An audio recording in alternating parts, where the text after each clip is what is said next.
8장입니다.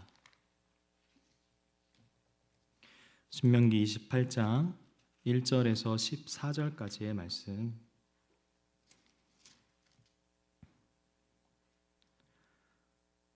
제가 먼저 읽고 교독하도록 하겠습니다. 내가 내 하나님 여호와의 말씀을 삼가 듣고 내가 오늘 내게 명령하는 그의 모든 명령을 지켜 행하면 내 하나님 여호와께서 너를 세계 모든 민족 위에 뛰어나게 하실 것이라. 내가 내 하나님 여호와의 말씀을 청종하면 이 모든 복이 내게 임하며 내게 이르리니 성읍에서도 복을 받고 들에서도 복을 받을 것이며 내 몸의 자녀와 내 토지의 소산과 내 짐승의 새끼와 소와 양의 새끼가 복을 받을 것이며 내 강주리와 떡 반죽 그릇이 복을 받을 것이며 내가 들어와도 복을 받고 나가도 복을 받을 것이니라. 여호와께서 너를 대적하기 위해 일어난 적군들을 내 앞에서 패하게 하시리라. 그들이 한 길로 너를 치러 들어왔으나 내 앞에서 7 길로 도망하리라.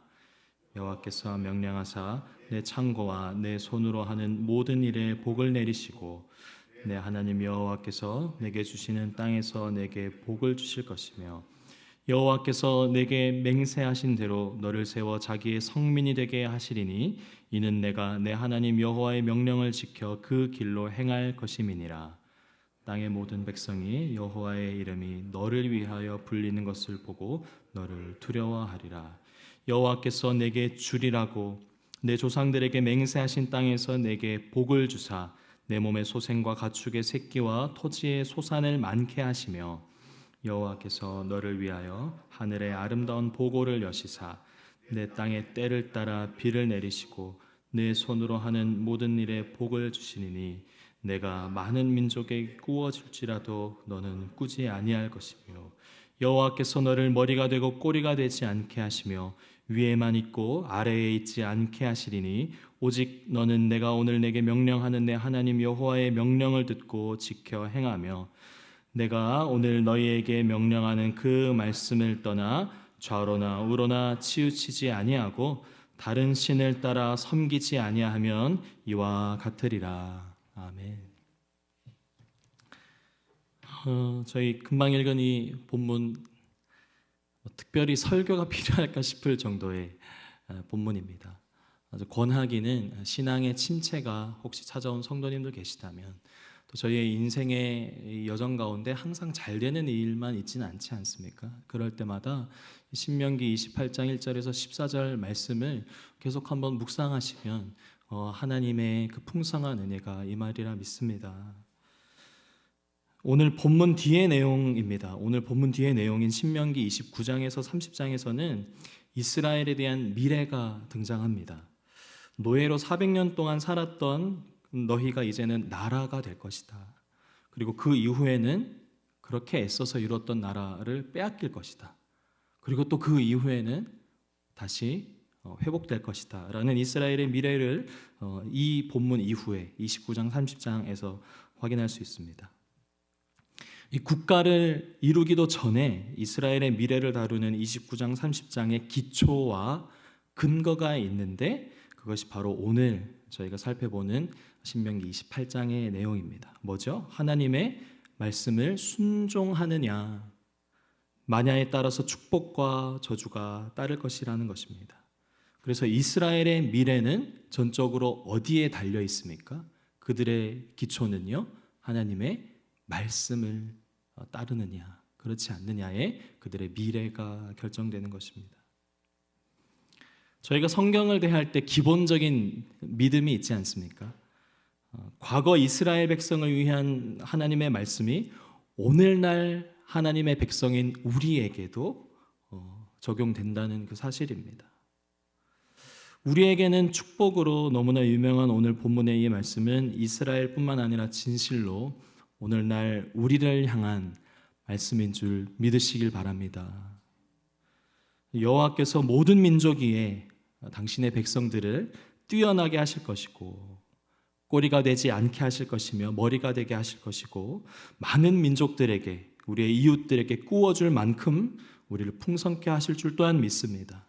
또 무엇을 하든 어디에 있든 형통케 하시는 하나님의 복이 우리에게 있는 줄 믿습니다. 그런데 그게 언제 가능합니까? 1절입니다. 내가 내 하나님 여호와의 말씀을 삼가 듣고 내가 오늘 내게 명령하는 그의 모든 명령을 지켜 행하면. 하나님의 말씀을 잘 듣고 그의 명령을 지키고 행할 때 이러한 모든 복이 우리에게 주어진다는 것입니다. 이거 어렵지 않습니다. 이 말씀만 보면요. 이러한 조건이 붙기 때문에 오늘 본문의 별칭이 있는데요. 순종할 때 주시는 복입니다. 그러면 불순종할 때는 어떤 일이 벌어지죠? 오늘 본문 이후에 오늘 굉장히 28장이 길게 68절까지 구성되어 있는데 이후에 15절부터 68절까지가 다 저주입니다. 하나님의 말씀을 듣지 않을 때. 그래서 우리가 더 무엇에 집중하게 되죠? 말씀입니다. 그런데 여기에는 안타까운 점이 있습니다. 뭐냐면요. 바로 복을 받기 위해 말씀을 수단으로 조건으로 여긴다는 것입니다. 제가 저희 집 셋째를 보면서 아주 막내를 보면서 하나님의 마음을 느낄 때가 굉장히 많거든요. 그래서 이 친구가 과하게 목적 지향적입니다. 그래서 하고 싶은 것, 먹고 싶은 것들이 있으면 아빠와 엄마의 허락을 받고 첫째, 둘째를 통해서 이루어놨던 가정의 문화가 있거든요. 얘는 다 깹니다. 아랑곳하지 않고 혼날 걸 알면서도 그걸 먼저 하고 보는 스타일이에요. 그래서 유독 이제 원래 막내는 이렇게 눈에 넣어도 안 아프다 할 정도로 아껴야 된다고 하는데 저희는 가장 많이 혼내고 소리 지르고 등짝 이렇게 하는 아이인데 이러면 안 되겠다 싶어서 이 아이의 목적 지향적인 성격을 이용해서 이제 좀 통제를 한번 해봤습니다. 예를 들면 밥을 다 먹으면 간식 줄게. 계속 간식을 원하니까요. 그래서 뭐뭐 하면 정리하면 뭐 하게 해줄게. 그랬더니 제가 조금 과장을 해서 말씀드리면 밥을 한 입 먹잖아요. 밥 다 먹었으니까 간식 달라고 하는 거예요. 이제 그 의도가 저희 의도가 그게 아니잖아요. 당장은 이 아이가 어릴 때야 이러한 전략이 어느 정도 먹힐 것 같습니다. 그런데 조건이 붙지 않으면요. 부모의 말을 들을까요? 저는 듣지 않을 것 같아요. 저희의 신앙생활도 마찬가지 아닙니까? 하나님 손에 있는 복을 받기 위해서 말씀을 조건으로만 여기는 것 말입니다. 이게 습관화되면요. 어떻게 된다고요? 말씀을 지키며 살아왔지만 그래서 뭔가 계획대로 마음대로 뜻대로 안 될 때 형통하지 않을 때 일이 잘 풀리지 않으면 우리의 삶에서 순식간에 누가 사라집니까? 하나님이 사라집니다. 그런데 반대의 경우도 마찬가지입니다. 물질적으로 풍요로운 상태가 되면 조건부 신앙일 경우에 더 이상 하나님을 찾지 않게 됩니다.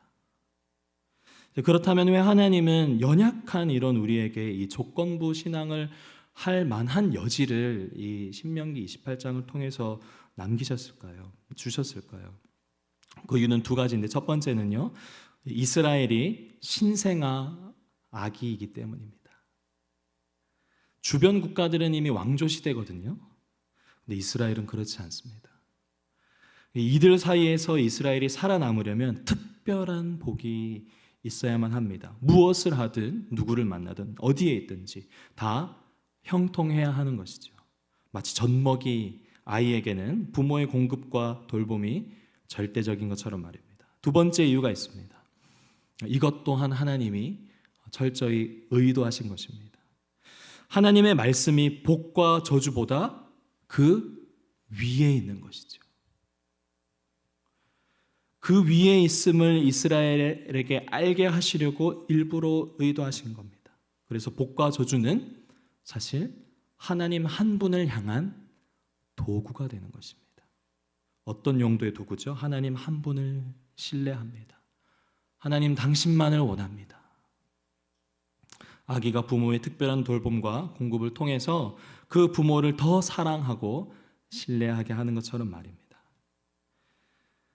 오늘 이 본문을 가지고 더 이상 설교할 게 있나 싶습니다. 그래서 결론을 맺고자 합니다. 하나님은 진실로 우리에게, 당신의 자녀들에게 복 주시고 또 복 주시기를 원하시는 분이십니다. 그리고 하나님이 우리를 지으시고 만드셨기 때문에 그 누구보다 원하실 것입니다. 당신의 복으로 우리의 삶이 형통하기를요. 그런데 그 복에만 집중해서 하나님의 말씀을 도구화한다면, 우리의 신앙생활이 그렇게 조건부 신앙생활이 된다면 하나님은 우리의 삶에, 우리의 미래에 암흑을, 어두움을, 침체를 주시는 분인 것을 또한 살펴보았습니다. 그래서 어디에 있든지 무슨 일을 하든지 또 누구를 만나든지 내가 형편이 좋든지 그렇지 않든지, 가난할 때나 부유할 때나 모든 상황 속에서 우리가 우선 삼아야 하는 것은 하나님의 말씀인 줄 믿습니다. 그렇게 하나님의 말씀을 청종하며 하나님 한 분만 바랄 때 우리의 쓸 것을 미리 아시는 하나님께서 가장 좋은 때에 가장 순적한 방법으로 우리의 인생길을 인도하시리라 믿습니다. 제가 잠시 기도하도록 하겠습니다. 하나님 아버지, 만 가지보다 더 많은 복이 하나님께 있음을 믿습니다. 그 복을 그 누구보다 자녀들에게 주시기를 원하시는 하나님이신데, 그래서 하나님 한 분을 더 신뢰하며 하나님만 사랑하기를 하나님이 원하시는데, 우리는 참 많이 하나님의 말씀을 우리의 풍요를 위해 도구로 사용할 때가 많음을 보게 됩니다. 주님, 날이 갈수록 조건부 신앙생활에서 벗어나 말씀을 우선으로 삼아 하나님 한 분을 더 사랑하고 더 원하는 저희가 되게 하여 주시옵소서. 특별히 어린아이와 같이 이제 막 신앙생활을 시작하는 성도님들, 또 우리 가족들이 있다면 하늘 문을 여시사 한량없는 복과 은혜를 내려 주시옵소서. 또 경제적으로 정서적으로 어려움을 겪고 있는 성도님들에게 하늘의 평강을 내려 주시옵소서. 그렇게 행하실 주님께 감사드리며 예수님의 이름으로 기도드립니다. 아멘. 우리 두 가지 기도 제목으로 하나님께 나아가길 원합니다. 첫 번째는 우리 자신을 위해서 기도하기를 원하는데요. 주님, 나의 신앙생활이 하나님의 복을 너무나 원하는 그런 조건부 신앙생활을 하고 있다면, 주님, 그 복을 넘어, 그 손에 들린 복을 넘어 하나님만 바라보게 하여 주시옵소서. 그리고 두 번째는 교회를 위해서 기도해 주십시오. 이제 2년이 된 신생아와 같은 교회입니다. 하나님의 말씀을 우선으로 삼게 하시고 수지 예본교회를 통하여 하나님의 복이 이 지역과 사회 가운데 우리가 행하는 모든 일들 가운데 하나님의 그 복이 형통하게 흘러가는 교회 되게 해달라고 우리 자신과 교회를 위해 기도하시고 개인 기도 제목으로 하나님께 나아가겠습니다. 기도하겠습니다. 좋으신 하나님, 주님, 한 가지 복이 주님께 있습니다. 주님, 저희의 그 갓난아기와 같은 때 어떻게 이렇게 나만 사랑하시는가 싶을 정도로 헤아릴 수 없는 복을 우리에게 허락하셨는데, 하나님, 이제는 그 복을 당연히 여기는 제 마음에 굳어져 있는 상태를 주님 보게 됩니다. 주님, 선한 것 하나 없는 이 마음 가운데 주님 다시 성령께서 기경하셔서 주님 한 분만 바라는 그러한 인생 여정 되게 하여 주시옵소서. 주님 손에 들린 것보다 주님 자체를, 주님 한 분을, 주님의 얼굴을, 주님의 영광을 원합니다. 주님, 날이 갈수록 주 안에서 형통케 하시면 하실수록 주님만 바라는 저희가 되어 주시옵소서. 하나님 또한 주님의 신성과 같은 이 교회, 주님의 특별한 돌보심과 은혜가 필요합니다. 주님이 교회를 통하여서 이 지역 사회 가운데 주님을 알지 못하는 자들 가운데 신령한 하늘의 복을 유통케 하고 주님, 모든 주님의 백성들이 돌아오는 헛된 도구로서 주님 우리를 사용하여 주시옵소서. 우리가 무엇을 하든지 주님 어디에 있든지 주님 계획하고 진행하는 모든 삶 가운데 하늘의 평강이 날 수 있도록 주님 은혜 주시옵소서. 그렇게 하시 주님을 찬양합니다.